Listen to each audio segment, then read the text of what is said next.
Welcome everyone to another episode of Slasher Scotty. I am your host, Scotty McCoy, and boy, do I have a surprise for all of you. I have on Zoom with me right now. You probably know who she is if you watched our first interview that we did about a month or two ago. We have Ann Myrna on Slasher Scotty again for a second time, and she's going to be playing Dolores in It Came From Somewhere, as well as producing it and being the assistant director. Hey, Ann, how you doing again?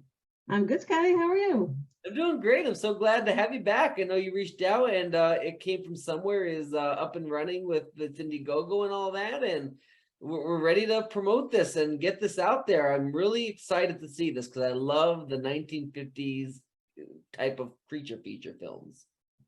Yes, and we're trying to stay as true to the style of 1950s as we possibly can in terms of, set decoration, props, wardrobe, acting style, and also shooting techniques, the camera angles and stuff that were used in the 50s. Nice. So before we dive right into it, let's start with, what is this movie about? The synopsis is that there is a spaceship that has crashed on Earth, and in that spaceship was a terrifying creature, and he has escaped.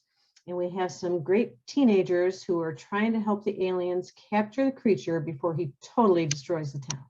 Nice. So regarding this monster, this creature, what can you tell us about him, and how does it differ from other creature feature films?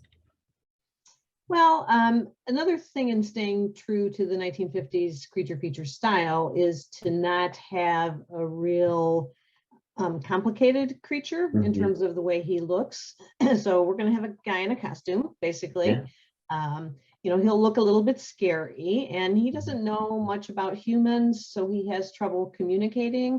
Okay. But he actually forms a little bit of a bond with one of the characters, and then you get to see how that kind of plays out throughout the show. Nice. So where did the idea come from to do an ode to the 1950s creature feature style of filmmaking?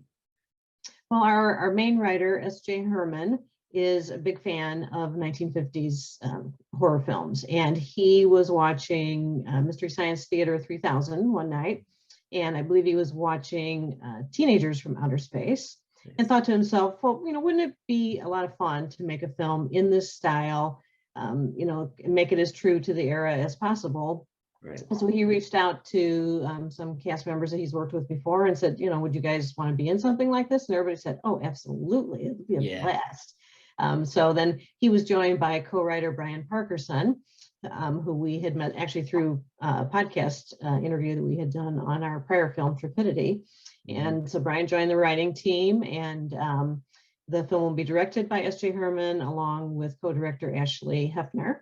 Okay. And then we've got a cast of 11 people in the film. So we're going to have fun. And we're in the process now of going through and actually detailing out which scenes we're shooting on which day. I probably spent 6 hours yesterday going through that process as that feeling. My brain was at maximum capacity. It's a tedious process because you're trying to get everybody that needs to be in the scene together, and you need to work around their schedules, and you need to make sure that everybody can be there. And then the worst part is when you had the last minute changes, or they can't do this date now. Yeah, well, I'm hoping nobody changes dates on me at this point. Yeah, we have a lot of loyal people that we've worked with before, so we can count on them for that. And it was a little bit complicated because we have several locations as well. They're all relatively close to each other, but still you want to make the most efficient use of everyone's time and try to concentrate, particularly on one location. So we're definitely filming this thing out of order. We're going to rely on the acting chops of everyone who's in the cast to just, be at the right stage of their character development, no matter what scene we're working on. Absolutely. So you, as the assistant director or producer, what job responsibilities will you have on set? On set, I will be keeping track of where we're at on the shot list, rounding people up, making sure everybody's quiet on set. We have a very small crew, so I also get to do things like craft services. So I got to make sure everybody has food and drink the entire time. And then just, again, just a lot of coordination. I am playing a role in the film as well. So there will be times when I'll be acting rather than producing and assistant director duties. Yeah, absolutely. And speaking of your role, your character's name is Dolores. So what can you tell us about Dolores? Is there anything that you can let us know of what to expect from her? Well, Dolores, the character is kind of a typical 1950s housewife. You know, she's sitting around in the middle of the day wearing a dress because women always wore dresses, at least in films at that time. She's actually a grandparent of two of the characters because their parents are no longer in the picture. And so she is doing kind of a nurturing aspect to, you know, being the grandma of these two kids. And then also she's the parent. So she kind of has to be stern with them in terms of what they should and shouldn't be doing. Absolutely. And you said this will be in black and white, correct? Yes, yes. It's going to be released in black and white and kind of have that that 50s look to it where, you know, if we're looking at a spaceship in the sky, you know, it's not very realistic looking, like you can tell. Right. You know, we're going to use a lot of stock footage that we can acquire for those types of things. So yeah, it'll have a lot of that aspect to it. And then we have a composer that's working with us as well. And so he will score the film and, you know, again, have that kind of typical 50s dramatic build up to the music at certain points in time. Our acting as well is going to be 1950s style. So you may see more, you know, pointed delivery of the dialogue, larger facial expressions, particularly when the women scream, you know, they always you know, have their hands by their face and very big facial expressions. And then also the writing of the film contains some intentional convoluted dialogue. Because sometimes when you would listen to the dialogue, you'd be like, what? You know, like it doesn't quite make sense. So we flavored a little bit of that in there, but there is a very good storyline. I think people will just find this to be pure entertainment. Nice. And it's gonna really show off the acting chops of the actors, because I had a lot of the actors from Trepidity on my show, and they're very talented and they are good actors. And it's really gonna have to show their acting ability because they're not from the 50s and they haven't acted in the 50s. So now they have to really adapt to that style, whether it's researching how those actors portrayed those characters in movies or how they want to go about it. But it's gonna take a toll on the actors to really show their acting chops, as well as you and SJ for the directing ability to get the right shots and be like, oh wait, you didn't do it that way, or maybe you could do it a little, you know, open your mouth a little wider and scream, you know. So it's gonna come both ways with both directing and acting. Yeah, and we've even had, as a cast, a watch party where we watched some of these 1950s creature feature films so that we could talk about some of the acting techniques that were in there and what, you know, we feel is appropriate for this film. Absolutely.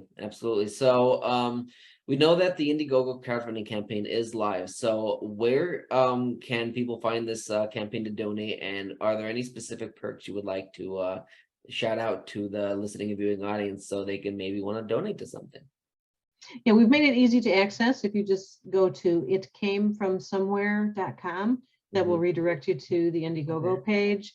And then we have a lot of perks that are involving credit in the film and on IMDb. So if you're interested in things like, you know, even just a special thanks credit all the way up to executive producer credit, those things are available. We do have one that's going to be closing down soon. That's called Photo in the Film. So there will be a point in the film, unfortunately, between the aliens and the creature, some people do meet their demise. And so there'll be a point in the film where one of the actors is reviewing pictures of people who unfortunately have passed away because of the invasion of this town. And so your photo could be one of those. You know, your face will be highlighted. You would be in the film credits as cast. And in the 1950s, the cast members were listed before the actual movie started in the credits. Oh, okay. So you don't even have to wait all the way to the end to see your name up on the big screen. And then IMDb credit as well. So those are some of the main perks. Awesome. Yeah. So what do you think will be like the hardest part of getting this film made? Well, it's been difficult to schedule everybody. For sure. I mean, the larger cast you have, the more conflicts you have. And these folks are all active actors, so they have a lot of projects going on. But a long time ago, we wanted to carve out a block of dates that we could all work together on this film. So that's one difficulty. Funding is also another difficulty. I think people don't really know what this is that we're creating, because there, to our knowledge, there has not been an independent film that's been created in the 1950s style. So we're not like mocking the 1950s style. I mean, we're creating a legitimate film with an original story. It's not a fan film, but it's all true to that style of 1950s. So I think that's just, it's different than most independent films, particularly in the horror genre. Yeah. You know, you get a lot of fan films, and this one is not, although we are essentially paying homage to Ed Wood and Roger Corman, their styles, particularly in creating these types of films.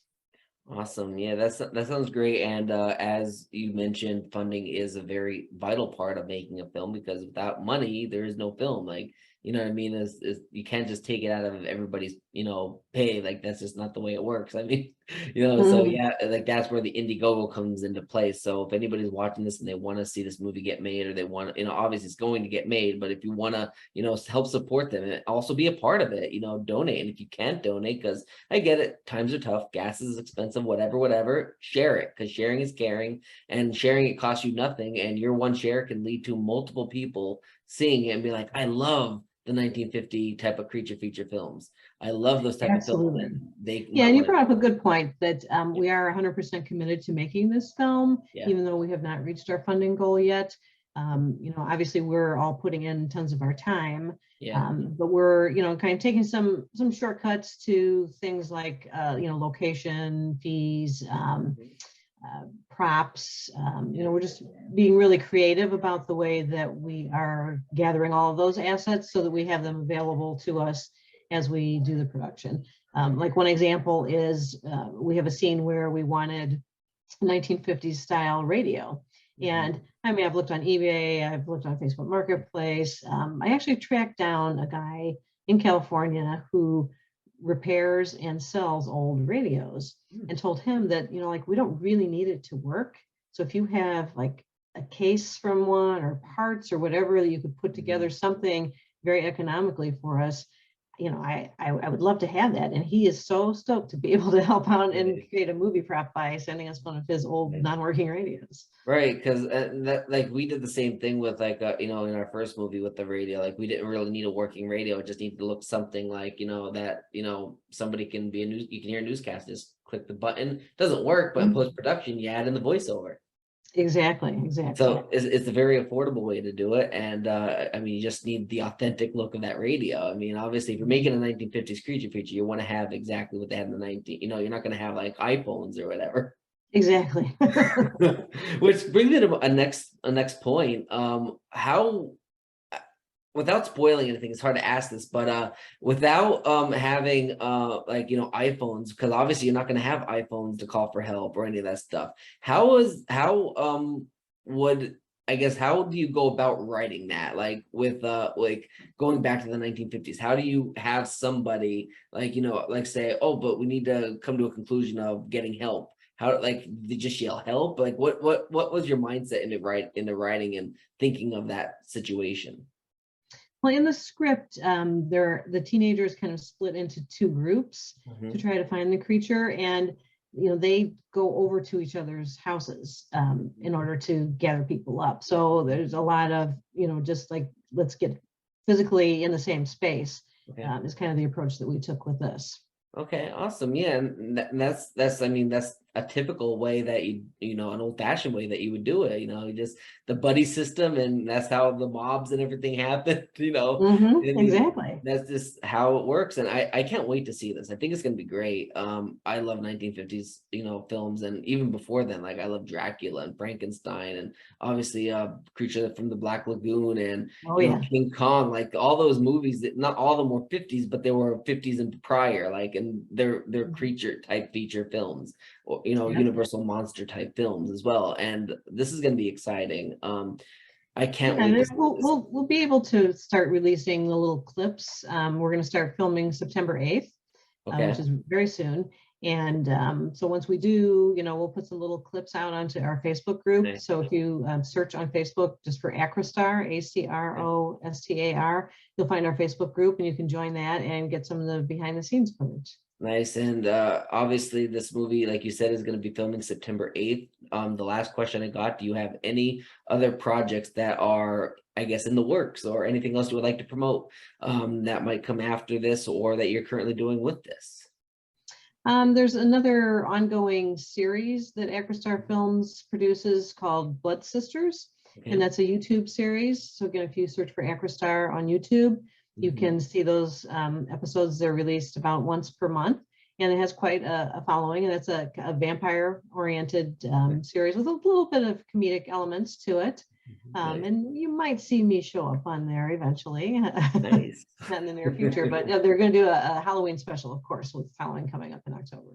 Awesome. That's great. And then also for anybody that is listening to this, if you saw Ann on the last time that she was on my show, we promoted Trepidity. So keep an eye out for that as well. Do you want to do a quick plug for that?